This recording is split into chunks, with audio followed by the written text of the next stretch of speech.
जण गवळणीच्या घरामध्ये गेले. दही दूध तूप लोणी जेवढं खायचं तेवढं खाल्लं आणि गवळणीला येण्याचा अंदाज पाहिला की देवानं सांगितलं डोळे झाका आपल्याला बाहेर जायचंय. पण अगोदर विचारलं गोपाळा हो पोट भरलं का? गोपाळानं सांगितलं देवा पोट टमटम वाजायला म्हणला. असं काही गोपाळा असं ढेरीला हाणून बघू लागले. कारण काही माणसं खाताना असं खाते जोपर्यंत कपाळाला एक ठोका आणि ढेरीला एक ठोका. कपाळाला जसा टणकन वाजत तसा ढेरीनं वाजला की ते म्हणते पोट भरलं. इकडे जर बक्कन वाजलं की आणा म्हणते अर्धी अजून आणा अजून अर्धी.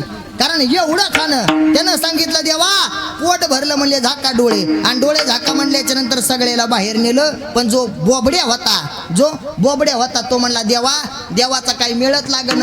डोळे बंद करा म्हणतंय मधात आणतंय, डोळे उघडा म्हणतंय बाहेर नेतंय, याचा काही मिळत लागन. सर्वांनी डोळे झाकले पण बोबड्यानं एकच डोळा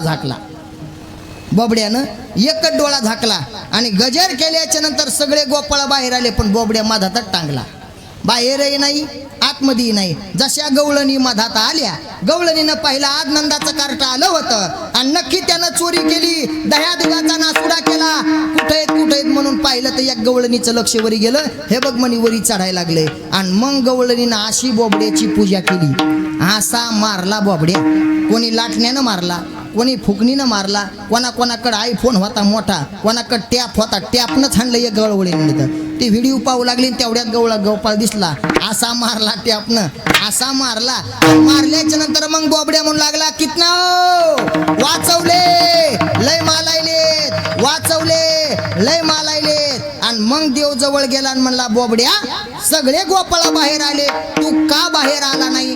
त्यावेळेस बोबड्यानं सांगितलं म्हणे देवा म्या एक डोळा झाकला होता. मग देवानं सांगितलं एक डोळा झाकला की टपूच खावा लागते तर पोराय हो ऐका रे बाप्पा हो. म्हणून